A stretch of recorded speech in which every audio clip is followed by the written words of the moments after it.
Nós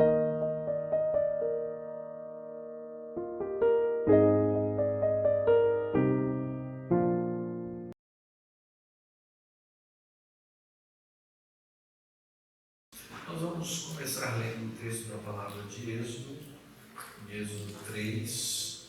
Nós vamos ler do verso 6 até o verso 10, mas a nossa exposição hoje será até o capítulo 4, versículo 17.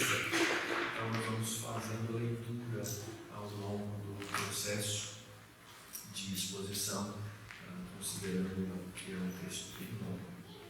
Lemos a palavra de Deus com grande reverência no nosso coração, lembrando que essa é a palavra do Senhor. Êxodo capítulo 3, a partir do versículo 6. Disse mais: Eu sou o Deus de seu pai, o Deus de Abraão, o Deus de Isaque e o Deus de Jacó. Moisés escondeu o rosto, porque teve medo de olhar para Deus. Então o Senhor continuou: Certamente vi a aflição do meu povo que está no Egito, e ouvi o seu clamor por causa dos seus feitores. Conheço o sofrimento do meu povo. Por isso, desci a fim de livrá-lo das mãos dos egípcios, e para fazê-lo sair daquela terra e levá-lo para uma terra boa e ampla, terra que mana leite e mel, o lugar do cananeu, do eteu, do amorreu, do ferezeu, do eveu e do jebuseu. Pois o clamor dos filhos de Israel chegou até mim, e também vejo a opressão com que os egípcios os estão oprimindo. Agora venha e eu o enviarei a Faraó, para que você tire do Egito o meu povo, os filhos de Israel. Senhor, essa é a tua palavra. Santa e bendita palavra. E nós rogamos, ó Deus, pela misericórdia do Senhor e na ação do teu Espírito Santo iluminador, que nos faça compreender a tua palavra. Guarda-nos, ó Deus, na tua presença, que as palavras dos meus lábios e o meditar do meu coração sejam agradáveis na tua presença, Senhor meu, rocha minha, Redentor meu. Amém. Chegamos então, irmãos, à quinta exposição no livro de Êxodo. E eu tenho sempre recomendado a vocês todos que lembrem, se você porventura perdeu uma parte, você, por favor, pelo seu próprio bem no processo de ouvir a exposição da palavra de Deus, vá lá no nosso aplicativo e escute as mensagens anteriores. Ao final da sequência de exposições, assim como nós fizemos com o livro de Gênesis, você vai ter mais um livro inteiro da Bíblia que foi exposto, que foi lido e que foi apresentado na forma do Evangelho, como a Igreja de Jesus precisa ouvir. E hoje eu disse para um irmão aqui mais cedo, meu sonho é esse, meu sonho é que a congregação, é que a igreja tenha esses livros na mente, à medida em que crescem, e para isso é importante você estar presente, e para isso é importante você também, se por alguma causa não pôde estar algum domingo, tenha essa continuidade das exposições. Nós vimos anteriormente, quem escreveu? Moisés.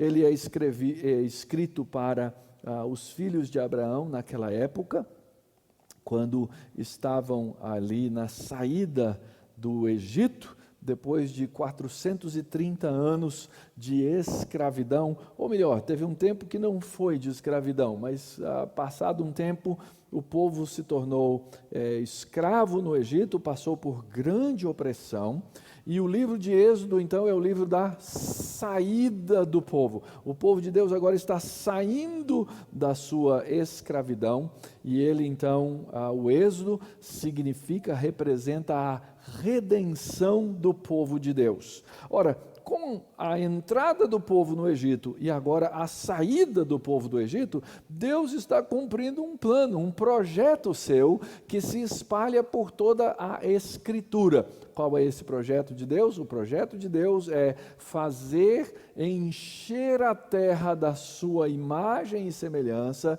e da sua própria glória. Então Deus vai glorificar o seu nome, levando aqueles agora que ele refaz segundo a sua imagem na pessoa do seu Filho Jesus, eu, você, os crentes, por todos os séculos, levando a imagem e a glória de Deus a todos os cantos da terra. Então, Deus dá uma continuidade ao seu povo, e Ele faz isso por meio da sua bendita aliança. Ele fez um pacto, Ele fez uma aliança desde o Jardim do Éden, e Ele mantém essa aliança ao longo dos séculos. Ele começou essa aliança com os nossos primeiros pais, com Adão e Eva, e ele deu continuidade na descendência da mulher, que vai fazer, lembra do proto-evangelho, o primeiro evangelho, em Gênesis 3,15, vai pisar a cabeça da serpente. Então, a continuidade da aliança, que vem desde os primeiros capítulos de Gênesis, ela é continuada nos descendentes de Adão, ela passa por Noé, ela passa por Sem, ela passa por Abraão, Isaac e Jacó, e agora nos filhos de Jacó, que passou a se chamar Israel. Então por isso o texto aqui fala dos filhos de Israel, que agora serão, nessa história toda que lemos, serão libertados da sua escravidão. Uma situação na qual Deus mesmo os permitiu estar. Eles não foram lá porque queriam. Foi Deus que mandou eles para o Egito. Foi Deus que os colocou lá. Foi Deus que fez com que o Egito servisse como o útero no qual o povo de Deus ia crescer para se tornar uma grande multidão que sairia lá do Egito para ocupar a chamada Terra Prometida. E nós vimos que missão não existe sem luta. Então, o povo de Deus está no meio da missão, e no meio da missão eles são afligidos, e agora então começa o processo de libertação. Nós lemos aqui no texto, Deus viu a aflição do seu povo, e Deus então, nós vimos na última mensagem, Deus chama Moisés como um mediador, como um representante seu, para ir ao Egito e processar essa libertação.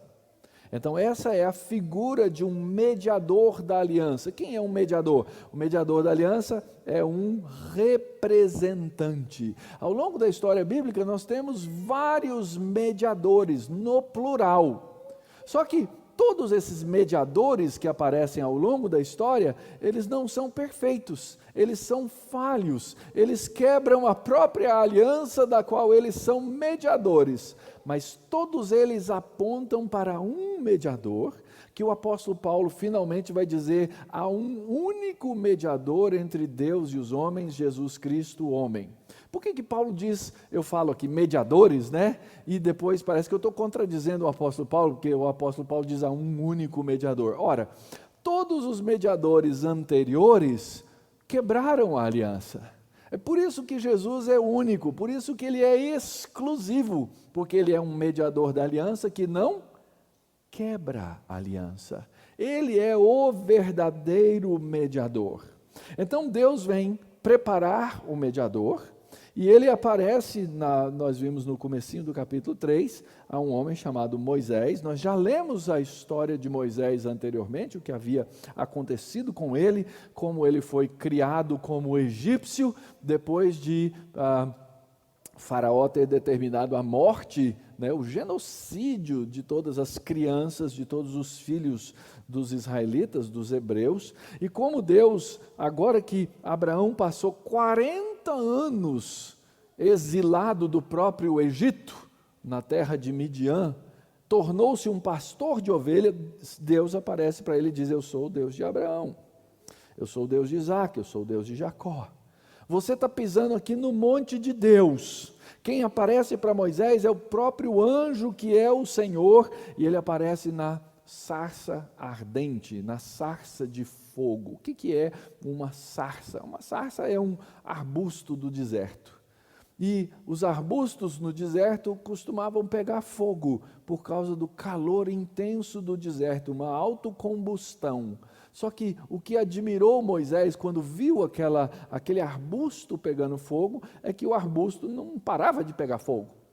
E ele falou assim, vou lá ver o que é isso, porque é um negócio diferente, porque todos queimavam por alguns minutos e se apagavam.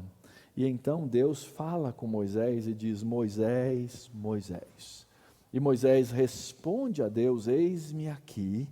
E aí então Deus diz, você está em terra santa, eu sou o Deus de seu pai, o Deus de Abraão, o Deus de Isaque, o Deus de Jacó, e ele esconde o seu rosto na presença poderosa, na presença santa de Deus. E nós encerramos a nossa última exposição bem aí nesse ponto, depois que Deus se apresenta a Moisés e Moisés se quebranta na presença de Deus.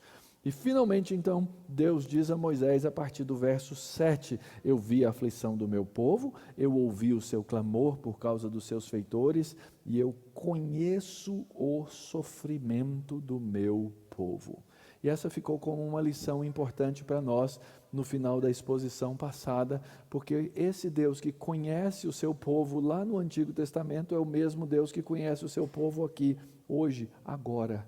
Ele nos conhece, e assim como Ele conheceu o sofrimento do seu povo no passado, Ele conhece o sofrimento do seu povo no presente. Ele sabe quem nós somos, Ele conhece as nossas fraquezas, Ele conhece as nossas necessidades, e Ele é o Deus que nos chama pelo nome e nos acolhe. Ora, esse Deus que é assim, é o Deus que age.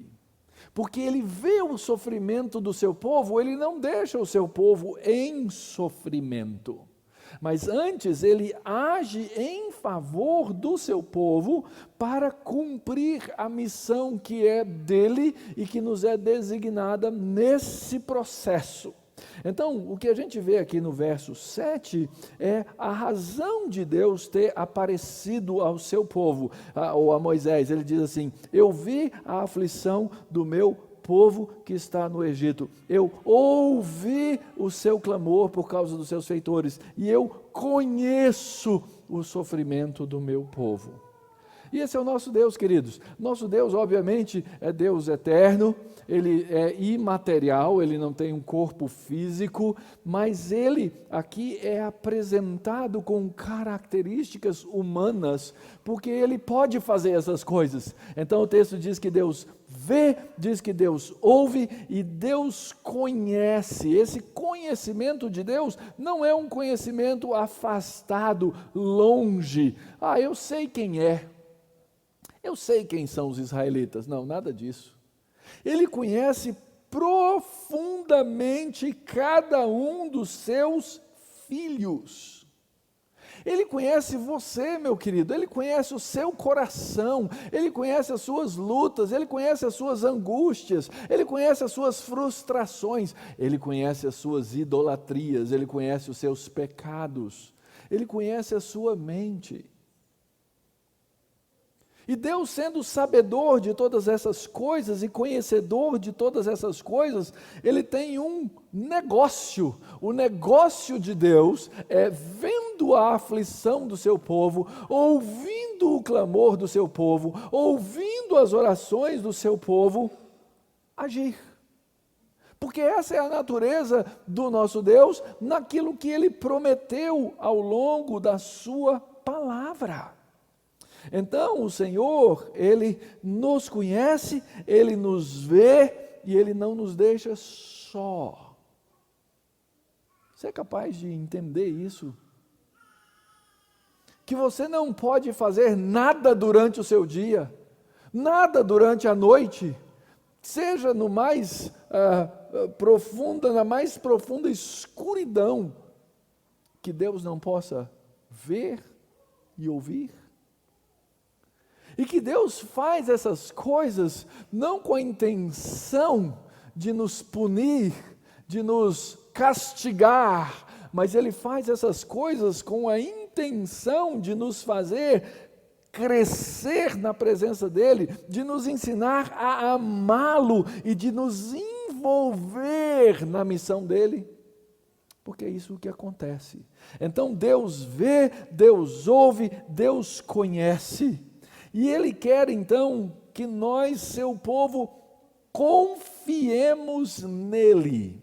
Como é que a gente mostra que confia em Deus? Ora, quando nós somos capazes de, ao longo da nossa caminhada, manifestar a nossa obediência a Ele, mesmo que não haja evidências de que Ele está presente. Porque tem muita gente que vive essa religião dos sinais e dos milagres. Se Deus fez um milagre, eu confio. Se Deus fez um sinal, eu confio. Mas se eu não vi o sinal, não sei. Acho que Deus está caladão. Ele está no canto dele e Ele nos largou aqui. Mas aqui a primeira coisa que nós precisamos aprender é que Deus está presente. E sendo Deus que está presente, Ele é o Deus que age, Ele é o Deus que vem e livra. Olha só o que o verso 8 diz: por isso eu desci a fim de livrá-lo. De quem? O povo. Livrar o povo das mãos dos egípcios, para fazê-lo sair daquela terra e levá-lo para uma terra boa, ampla, terra que mana leite e mel. E ele descreve aonde vai ser geograficamente e até etnicamente esse lugar, o lugar do cananeu, do eteu, do amorreu, do ferezeu, do eveu e do jebuseu. Então o que Deus está dizendo aqui, queridos, é que Ele vem em primeiro lugar julgar. Até agora na Bíblia, essa expressãozinha Deus desceu, não é porque Deus, de novo, é a mesma ideia da figura física, não é? A gente chama isso de antropomorfismo, é quando a Bíblia descreve a Deus em forma humana. Deus não precisa descer de lugar nenhum. Mas as 3 vezes em que a expressão Deus desceu apareceu até agora, que foi em Gênesis 11 e Gênesis 18, lá na Torre de Babel, e depois lá em Sodoma e Gomorra, foi para julgar. Então quando Deus desce, Ele vem para julgar. Ele julga uma causa e Ele livra o seu povo. Em todas essas situações, foi exatamente isso que aconteceu. O povo de Deus está agora escravo, e Deus vai libertar o povo para ir para uma terra boa e ampla, para que eles possam fazer alguma coisa. E a gente tem que entender isso. A libertação que Deus nos deu da morte, da escravidão do pecado, foi uma libertação para que, uma vez escravos do pecado, agora nós pudéssemos ser servos de Cristo. Uma vez adoradores dos ídolos e até mesmo de Satanás, agora nós possamos adorar ao Deus único, eterno, imortal, verdadeiro, o Deus que é o libertador. Então Deus vem para livrar o seu povo. E aqui tem outra lição importante. O povo de Deus costuma clamar, é o que diz o verso 9 do texto, não é? Eu ouvi o clamor, pois o clamor dos filhos de Israel chegou até mim. O clamor é a oração. E nós precisamos ser um povo acostumado a orar. Um povo que sim, envolve-se para clamar a Deus. Porque nós precisamos constantemente ser livrados de algum tipo de opressão que nos aflige, que nos rodeia. E o povo de Deus deve orar no meio da ação de Deus. Uma das orações que nós devemos fazer no meio da ação de Deus é: Senhor, não deixa eu atrapalhar. Porque nós temos essa tendência. As pessoas às vezes perguntam: como vai indo a igreja da Barra Funda? Eu falo: vai indo bem, a despeito de mim. É a despeito de nós, ou apesar de nós. Deus continua fazendo a sua obra, porque Deus é um Deus que vem e liberta. E essa obra é o quê? Essa é uma obra de envio. Verso 10 diz assim, Deus volta-se para Moisés e diz, agora venha, eu o enviarei a Faraó para que você tire do Egito o meu povo, os filhos de Israel. É impressionante, irmãos. Quando você começa a ler a Bíblia com amplitude, a ver as várias partes e colar as várias partes, que é o que a gente chama de teologia bíblica, você começa a aprender a descrever Deus em alguns termos. Um deles é o que eu vou usar aqui agora. Deus é um Deus enviador. Ele está constantemente enviando pessoas para fazer alguma obra que Ele quer que seja feita. Deus precisa disso? Não precisa.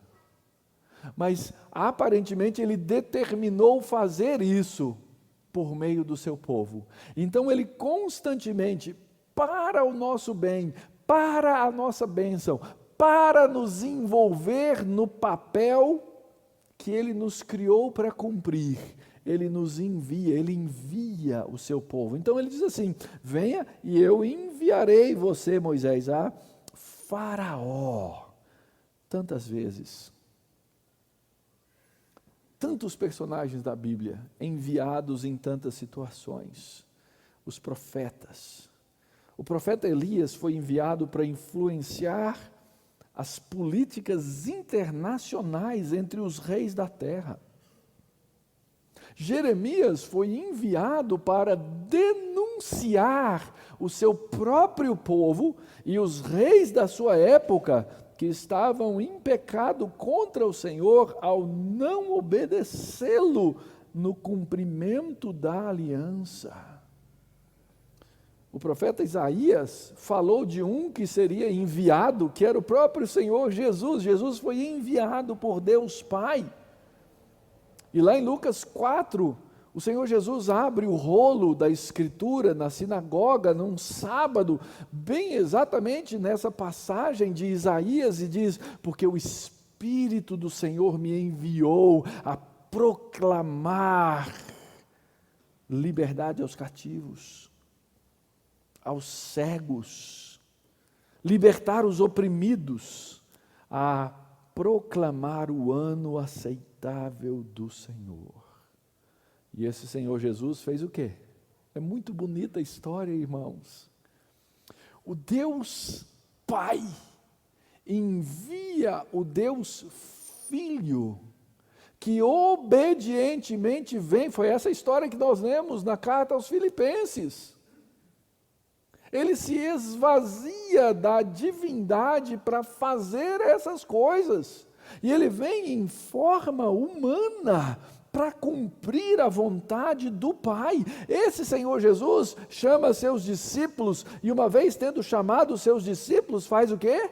Envia os seus discípulos a proclamar a palavra, a evangelizar e a demonstrar o poder do reino.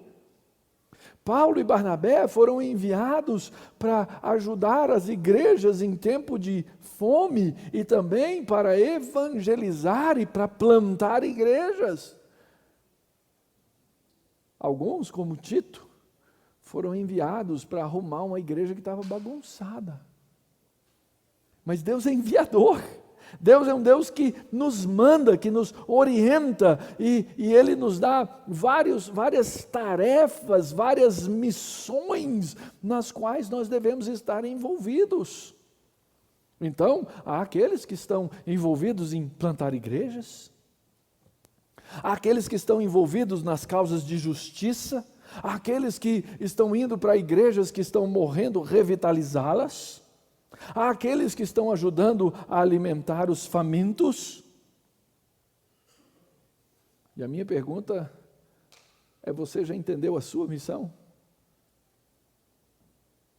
Porque a sua missão, querido, ela tem que ser cumprida no lugar que Deus te chamou. Pode ser, e eu tenho esperança, que no nosso meio Deus levante alguns tipos de missionários.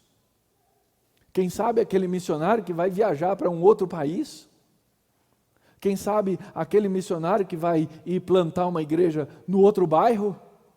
Quem sabe aquele missionário que vai lá para o sertão pregar o evangelho tão necessitado?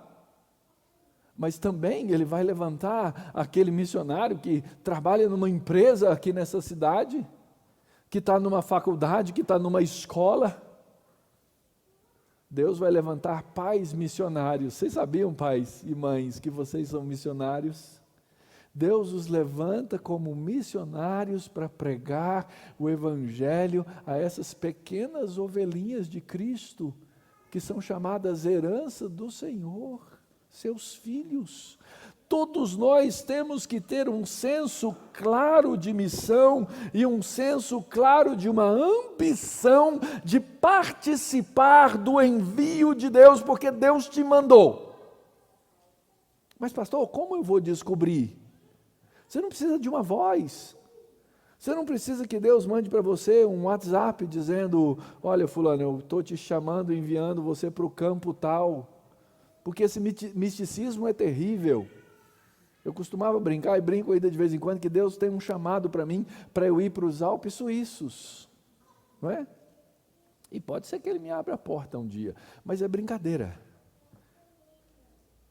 Mas Deus tem um chamado para nós. Nós vamos identificando no nosso dia a dia, na vida comum, os chamados que Deus tem para a nossa vida. Gente, o seu chamado pode estar na sua porta. O seu chamado pode estar pertinho de você, quem sabe num familiar. O seu chamado pode estar aí nas suas relações pessoais, pode estar nas mídias sociais, de tantas formas.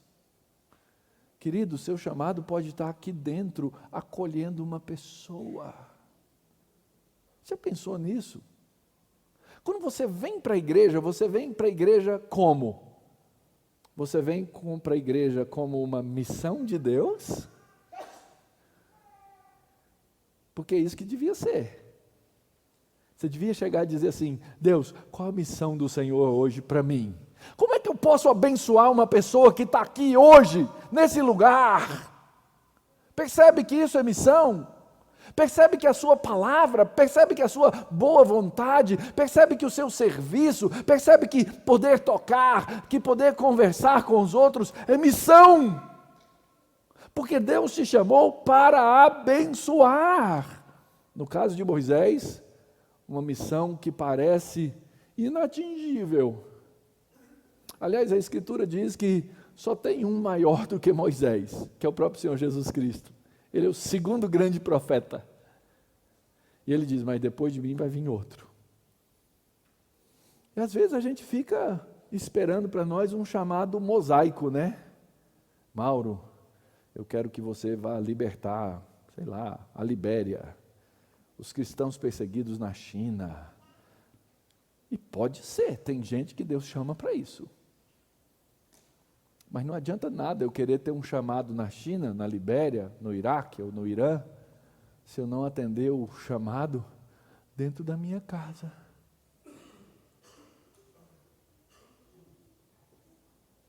Deus é um Deus que chama, Deus é um Deus que envia. E Deus então envia e instrui. No caso de Moisés, ele é claro, né? Eu vou mandar você para tirar o meu povo do Egito. A minha pergunta é: qual é o seu chamado? E como você vai responder ao chamado de Deus? Sabe por quê? Porque nós somos mediadores. Nós lemos no texto da Escritura. O Senhor Jesus veio, Ele é o que era, que é e que há de vir, e Ele disse o quê? E eu vos constituí o quê? Um reino. E um reino de quê? Sacerdotes. Eu estou aqui diante de um reino de sacerdotes. Nós, o povo de Deus, a igreja de Jesus Cristo. E nós temos um papel mediatorial. Somos nós chamados por Deus para apresentar a palavra. Deus podia apresentar o evangelho para, ele pode apresentar o evangelho para quem ele quiser, onde ele quiser, do jeito que ele quiser. Mas ele chama quem para fazer isso? Seu povo, sua igreja. Alguém me contou aqui hoje que Deus chamou para o Evangelho através da internet, ouvindo exposições da Bíblia, e através de uma amiga que apresentou de maneira mais clara, e a luz do Evangelho apareceu. É assim que Deus age. A gente tem formas tão simples de fazer isso. Às vezes, você colocar uma palavra numa situação e num momento da vida de alguém pode fazer toda a diferença. E muitas vezes, queridos, nós não fazemos.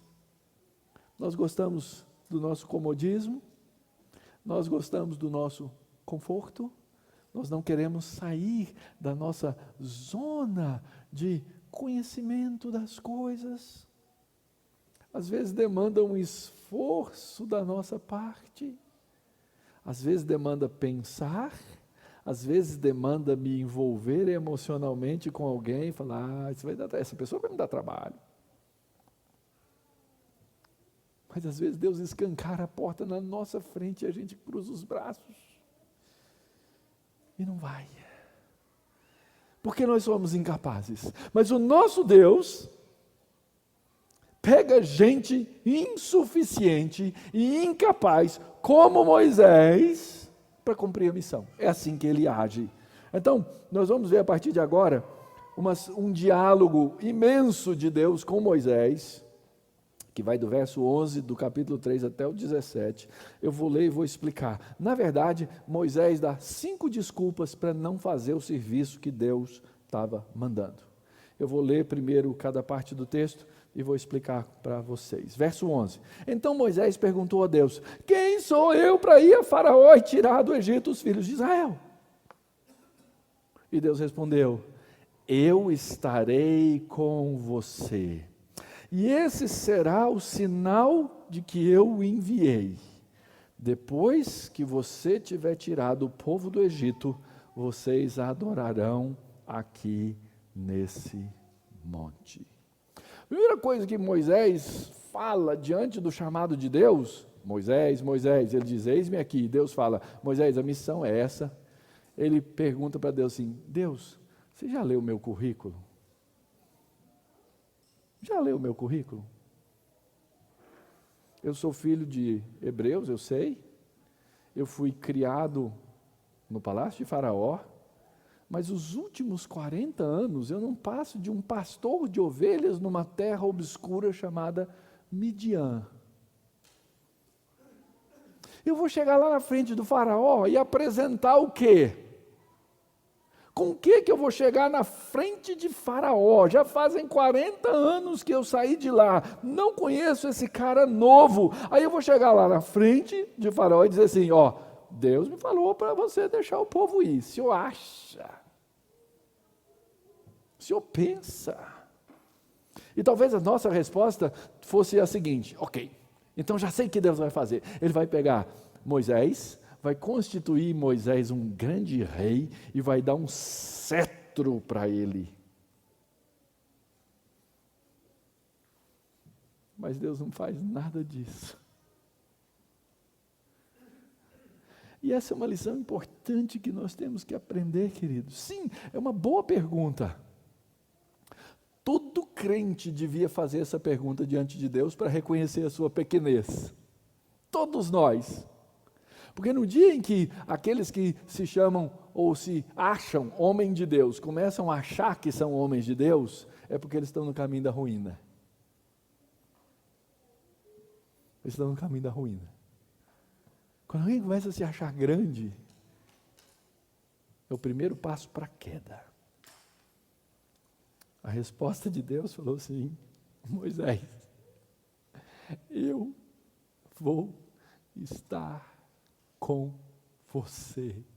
É a única coisa que você precisa. Esse Deus que vê, ouve e conhece, Ele se faz presente na vida do seu povo. Gente, Deus não é coach. Porque está na moda agora, né? Deus não é coach. Tá? O que Deus quer dizer para você assim, não confie em você mesmo. Não confie em você mesmo. Confie em mim. Eu vou estar com você. Dependa de mim, porque eu sou o Deus que era, eu sou o Deus que é, eu sou o Deus que há de vir. Ele é o Deus que capacita o seu povo. Ele é aquele que garante que a obra dele vai ser completada, vai ser feita. Então ele diz assim, olha, eu vou te dar um sinal de que eu te enviei. Eu te envio, você vai lá e você vai tirar o seu povo de lá, e o resultado disso é que vocês vão voltar para esse monte aqui para me adorar. E se vocês lembram da exposição passada, esse é o Monte Horebe, ele diz esse é o monte de Deus, esse é o monte de Deus, e ele é associado, nós entendemos que esse monte é o Monte Sinai. Eu vou cumprir minha obra. E essa é a promessa. Quando o Senhor Jesus chamou os seus discípulos, depois da sua morte e ressurreição, lá em Mateus capítulo 28, ele disse o quê? Cumpram a missão. A gente não chama esse texto de a grande comissão? O que é a grande comissão? Jesus disse, indo por todo mundo, preguem o evangelho, ensinem, batizem. E no fim ele diz assim, eu estarei convosco até a consumação dos séculos. Deus está conosco. Jesus é chamado de quê? Emanuel, Deus conosco. Ah, irmãos, quem dera saíssem daqui hoje, homens, mulheres, prontos para ir. Meu papel aqui hoje é ler a palavra com vocês e desafiá-los. Quem sabe não sai daqui hoje um missionário para outras nações, para outros bairros, para outras cidades, ou para a sua própria casa. Mas gente que sabe, que tem a convicção de que é um missionário de Deus, aonde Deus o colocou. Na sua profissão, nos seus relacionamentos, no ambiente em que você está. Porque Deus é assim. Eu estarei convosco. Eu não sei o dia e não lembro exatamente o ano, mas era aniversário de uma igreja e o pastor que estava lá pregando era aniversário e ele falou, nós precisamos dar um presente para a igreja. E ele perguntou assim, quem aqui quer sair para servir a Deus em tempo integral? E o Mauro, sem ter a menor noção, sem saber de nada, levantou lá daquele banquinho onde ele estava sentado e foi lá na frente. Eu não tinha ideia, tá? Não tinha ideia. Pode até ser que seja uma vocação muito emocional, ela talvez precisasse ser mais racional. Mas Deus estava mandando, Deus estava enviando. E é assim que Deus chama você para ser missionário, aonde você estiver. Primeiro papo, então, de Moisés com Deus foi, Senhor, quem sou eu?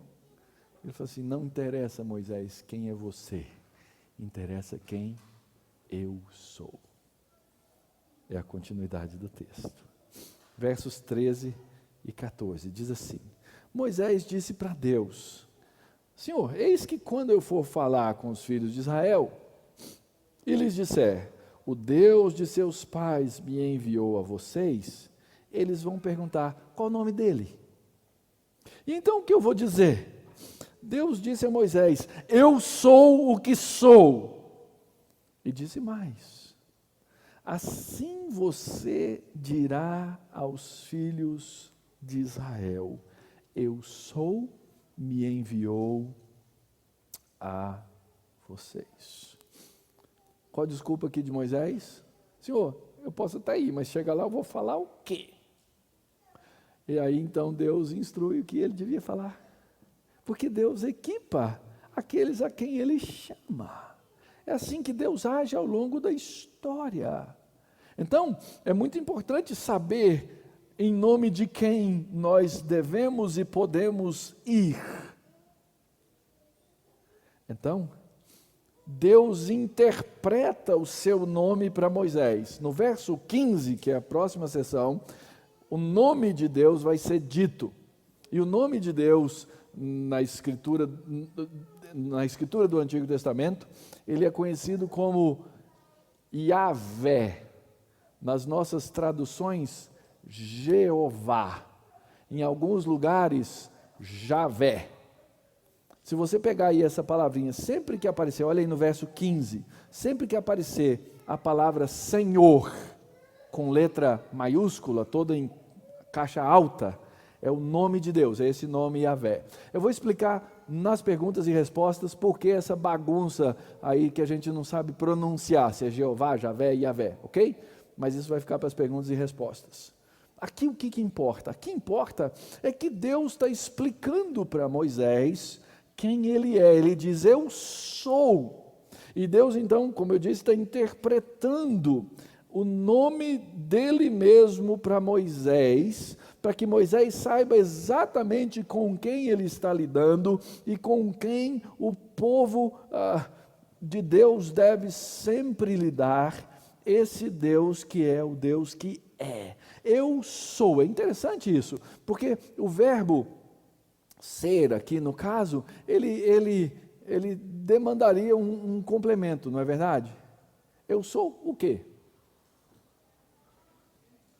Eu sou grande, eu sou pequeno, eu sou de fora, eu sou de dentro, mas Deus diz, eu sou. E ao longo da Escritura nós vamos descobrir tudo o que Deus é, todos aqueles atributos e qualificativos que pertencem tão somente a Deus. Como nós lemos aí no livro de Apocalipse, no começo, eu sou o que é, que era e que há de vir. Como mais adiante, como diz aí no capítulo 1, no capítulo 5 de Apocalipse, a mesma expressão será de novo tratada e trabalhada. Aquele que é, aquele que nos ama, aquele que pelo seu sangue, verso 5 de Apocalipse capítulo 1, nos libertou dos nossos pecados e nos constituiu reino e sacerdotes para o seu Deus e Pai. A Ele a glória e o domínio pelos séculos dos séculos. Deus é o Deus que é, Deus é o Deus que se apresenta, Deus é o Deus que se revela e diz e fala da sua glória, da sua majestade, da sua beleza. Nós não podemos deixar de apresentar o Evangelho com a grandeza de Deus. Eu me lembro uma vez, muitos anos atrás, que alguém fez essa crítica e eu achei muito pertinente. Nós precisamos sim apresentar Jesus, o Deus encarnado, o Verbo de Deus encarnado.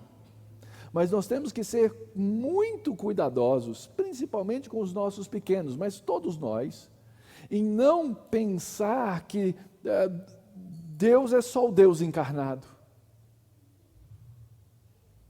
A divindade toda, completa, na sua beleza, na sua glória, na sua majestade. Nós temos que apresentar Jesus Cristo, sim, como o alfa, o ômega, como nós lemos em João 8, aqui na nossa liturgia. Se vocês não crerem que eu sou, vocês estão mortos nos seus delitos e pecados. Esse grande eu sou é o Verbo de Deus que veio para libertar o seu povo da morte. O grande eu sou que encarnou e que também ressuscitou dentre os mortos. Eu sou. É por isso que os judeus ficavam tão bravos. E o Evangelho de João aparece isso ao tempo inteiro. Cada vez que Jesus dizia assim, eu sou, eles se apavoravam. E diziam, ele está blasfemando, ele está dizendo que ele é Deus, quando na verdade ele estava dizendo a verdade a respeito de si mesmo. Então, sempre que Jesus dizia assim, eu sou o pão da vida, eu sou a água viva, eu sou a luz do mundo, os judeus se escandalizavam, porque eles não conseguiam ver a grandeza de Deus na pessoa do Verbo encarnado, exatamente o contrário do que devia ser, como explica-nos João capítulo 1, e o Verbo se fez carne, e o Verbo habitou entre nós, e nós vimos a sua glória, a glória do unigênito do Pai. Mas porque Jesus se apresenta dessa forma, os judeus não conseguiam entender, e é o mesmo capítulo 1 de João que vai dizer isso. Ele veio para os que eram seus, e os seus não o conheceram. Jesus foi rejeitado porque ele é, porque ele era, porque ele há de vir. Então, nós recebemos no grande eu sou uma identidade, e nós recebemos no grande eu sou uma autoridade.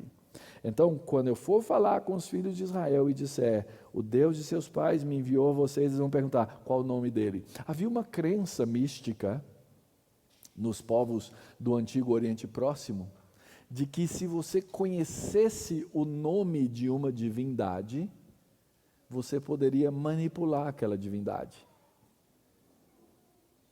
E quando Deus revela o seu nome, Ele revela exatamente de uma maneira que não pode ser manipulada. Então, quando perguntarem quem me enviou, você vai dizer qual é o nome, eles vão perguntar qual é o nome. Deus disse, eu sou o que sou. E eu vou estar juntinho com você. E essas são as coisas que você vai dizer. Queridos, tem uma mensagem tão importante aqui para nós. Sabe por quê? Porque em primeiro lugar Deus está conosco. Mas em segundo lugar, eu não posso sair falando em nome de Deus o que eu quiser.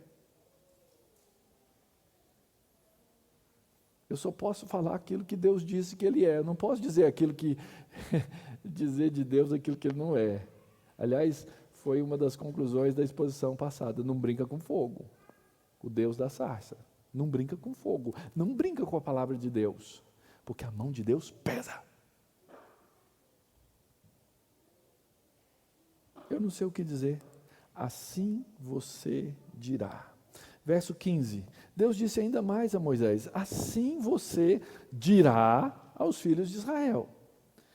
E aqui aparece então o nome de Deus, Jeová, o Senhor, o Deus de seus pais, o Deus de Abraão, o Deus de Isaque, o Deus de Jacó, me enviou a vocês.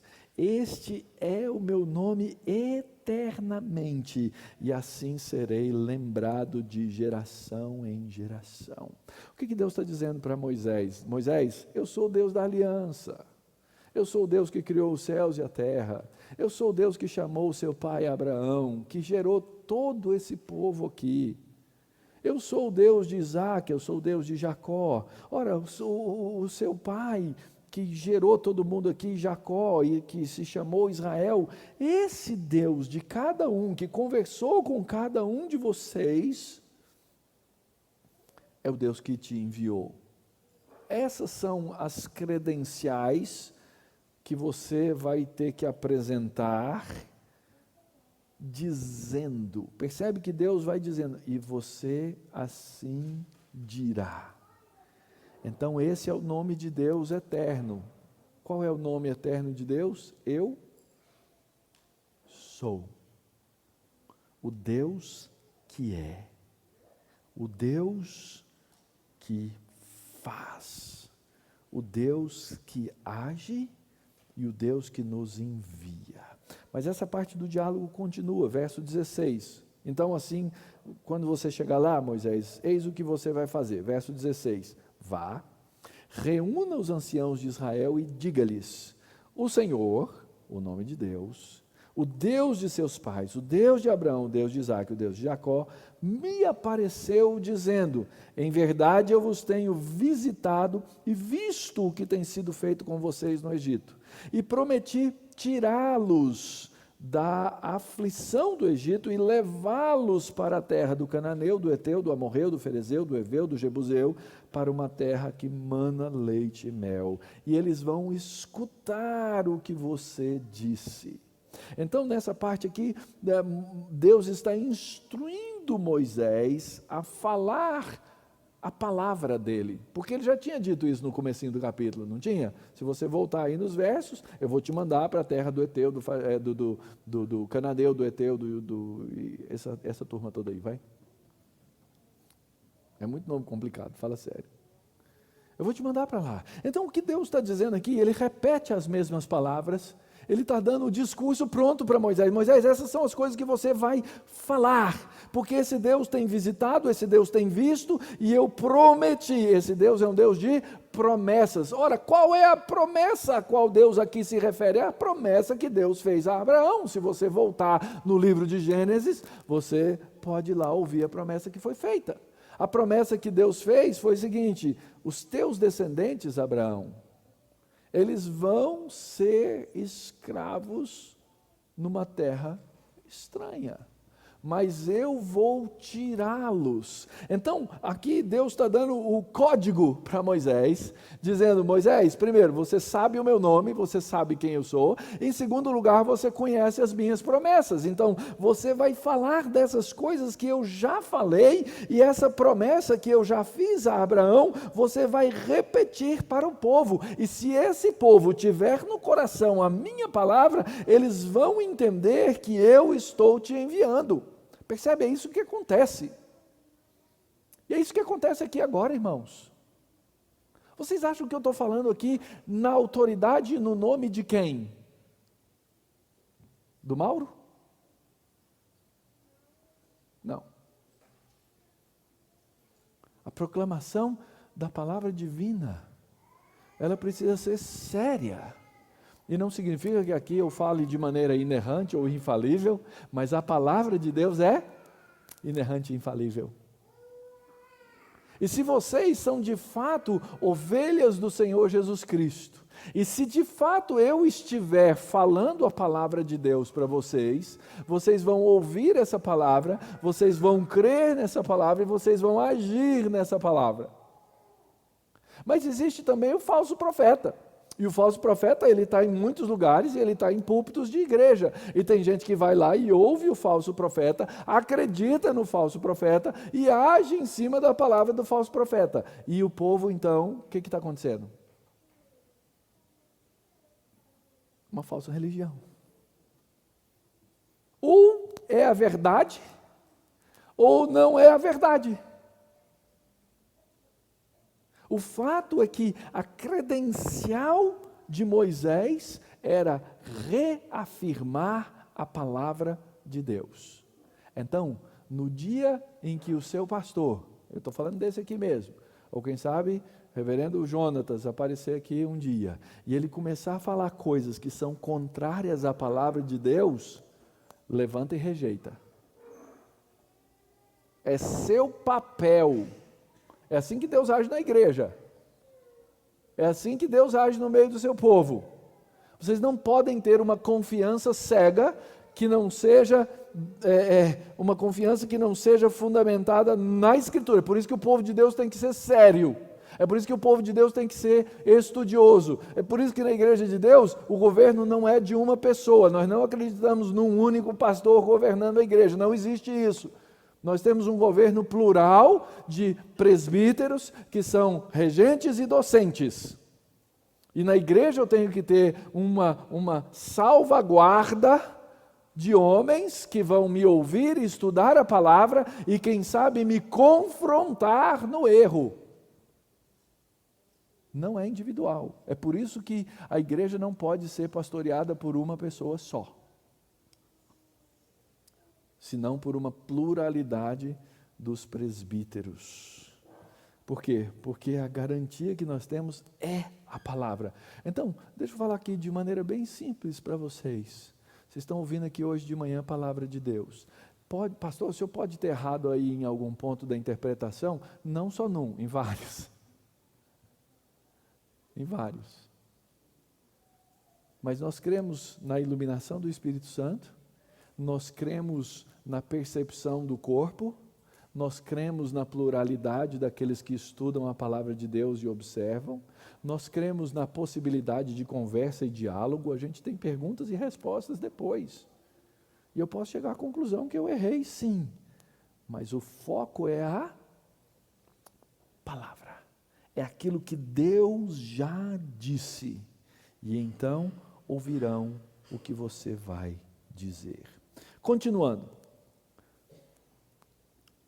continuação do verso 18, e você irá, olha só, a pluralidade dos presbíteros, se é que eu não estou pulando muito longe aqui, você irá com os anciãos de Israel, você vai com os anciãos de Israel, e você vai chegar junto com eles perante o rei do Egito, e você vai dizer assim: o Senhor Jeová, o Deus dos Hebreus, veio ao nosso encontro. Observe que não veio só o encontro de Moisés, veio ao encontro de quem? Dos anciãos e de Moisés. Como é que Deus veio ao encontro dos anciãos? Essa é a primeira pergunta.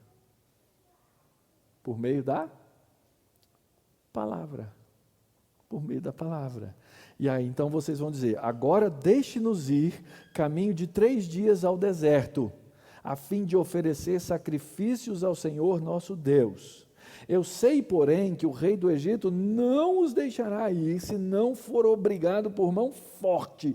Portanto, estenderei a mão e ferirei o Egito com todos os meus prodígios que farei no meio dele, e depois disso o rei os deixará ir.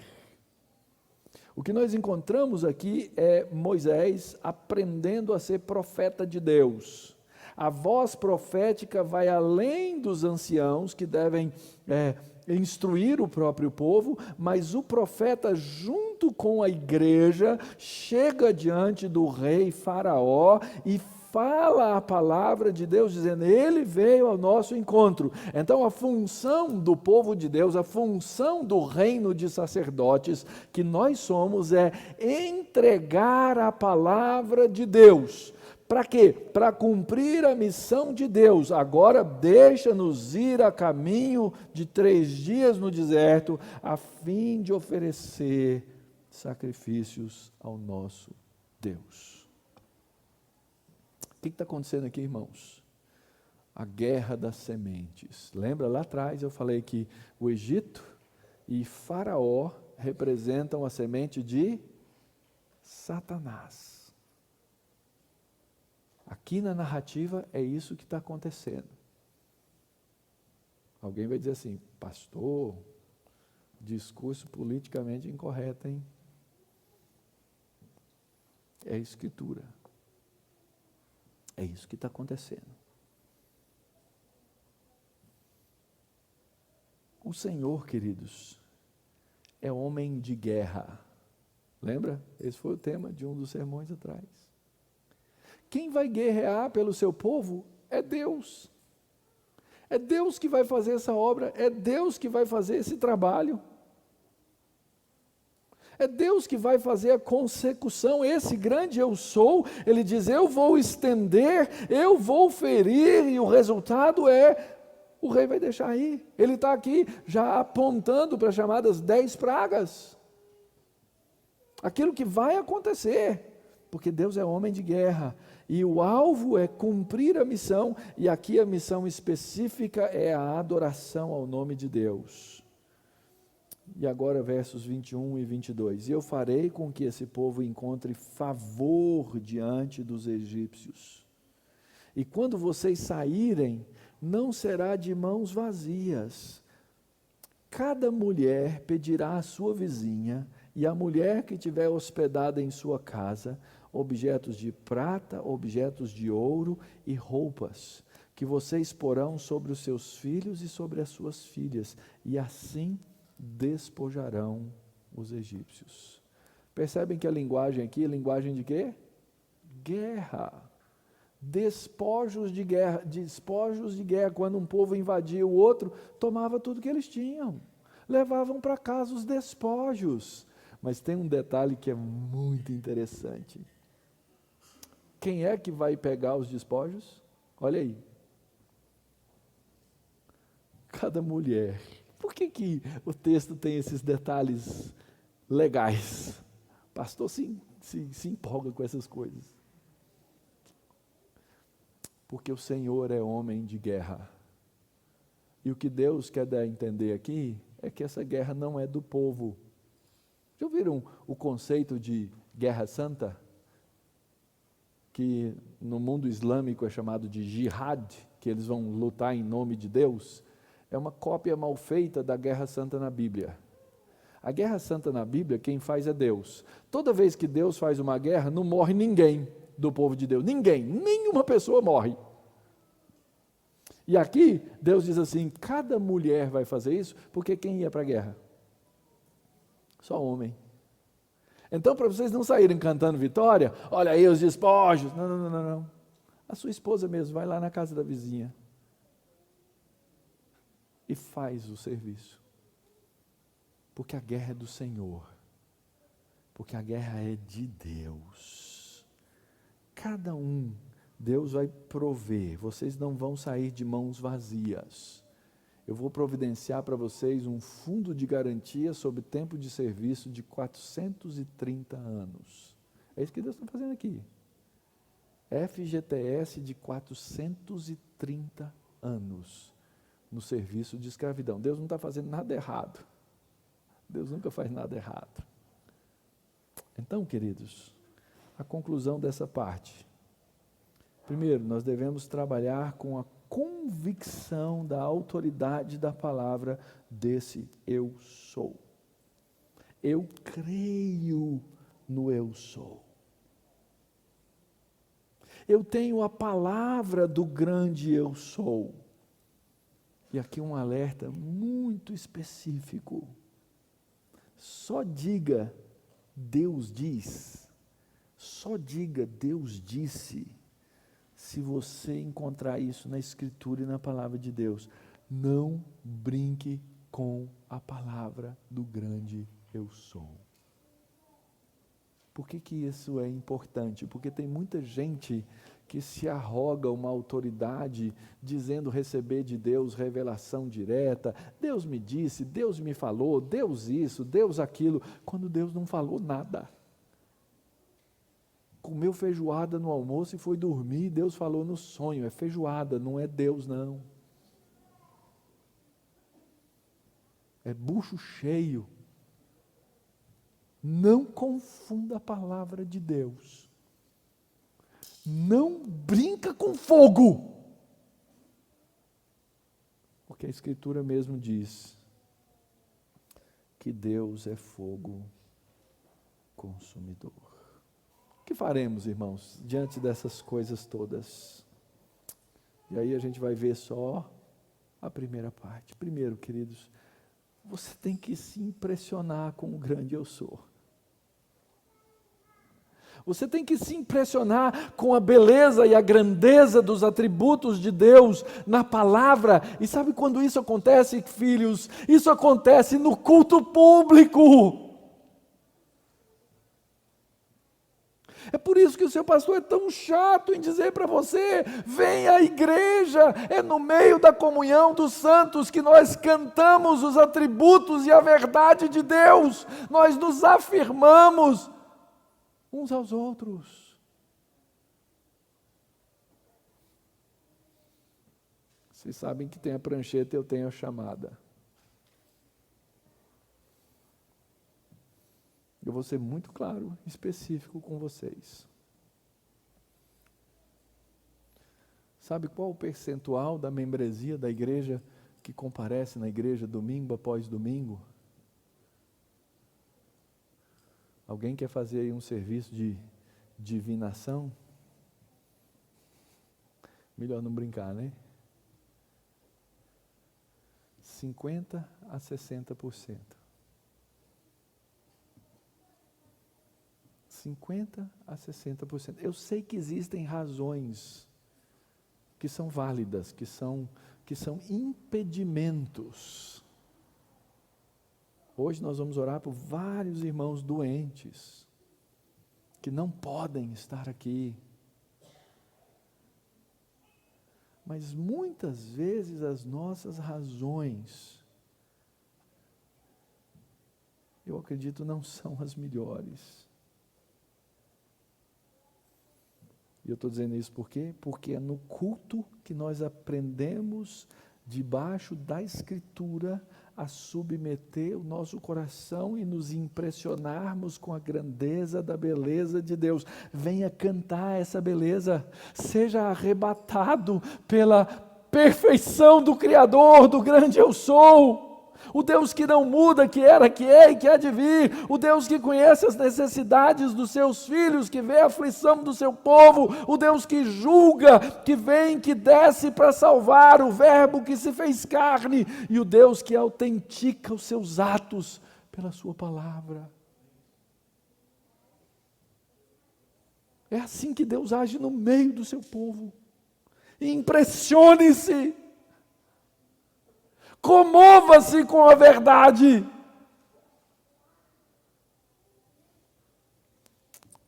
Relacione-se. Mas pastor, como eu me relaciono com Deus? Ora, querido, medita na palavra de Deus, busque, clame. E muitas vezes eu perco o sono. Eu disse para um colega essa semana, eu durmo orando, o Pai não se importa. Ele não se importa. Ore sempre que Deus te der uma oportunidade, querido.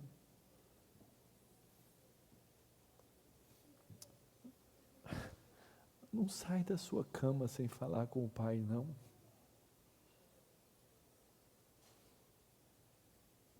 Coloca seu despertador 15 minutos mais cedo. 15, pastor, é demais. Então tá bom, 5. Fale, ore, medite, busque. Terceiro, envolva-se. Você tem uma missão. Essa missão ela pode se traduzir de múltiplas formas. Eu vou dar umas sugestões aqui para vocês. Chega mais cedo na igreja.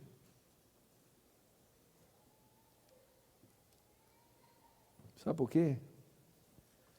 Tem que arrumar as cadeiras. Tem que catar as folhas na porta. Tem que preparar o café. Tem que arrumar o som. Tem que preparar a transmissão. Tem que trazer um bolo gostoso. Tem que filmar. Tem que receber os visitantes. Tem que dar as boas-vindas. Tem que conversar com seu irmão. Tem que ensaiar as músicas.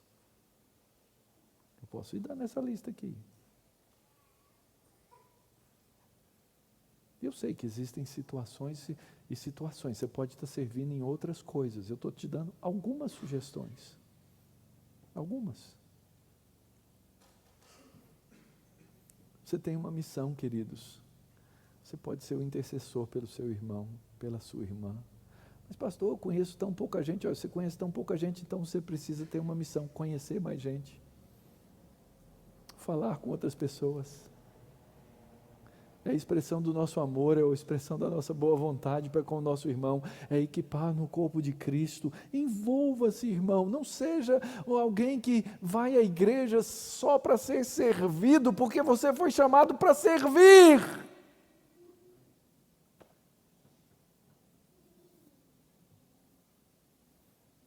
E serviço, irmãos, ele se expressa dentro e fora do corpo. Porque nós temos uma missão.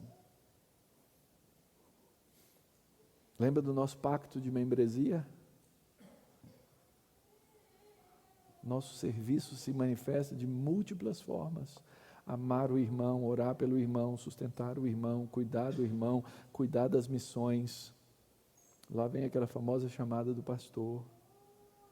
Meus irmãos, a igreja não caminha sem o seu compromisso dos seus dízimos e ofertas. Não caminha. O dinheiro é de Deus, mas ele está no bolso da igreja. Ele pode nos surpreender de várias maneiras, mas a missão nossa é de contribuir. Faz parte da missão. É a maneira com que Deus trabalha. No próximo domingo nós vamos dar continuidade então ao nosso texto.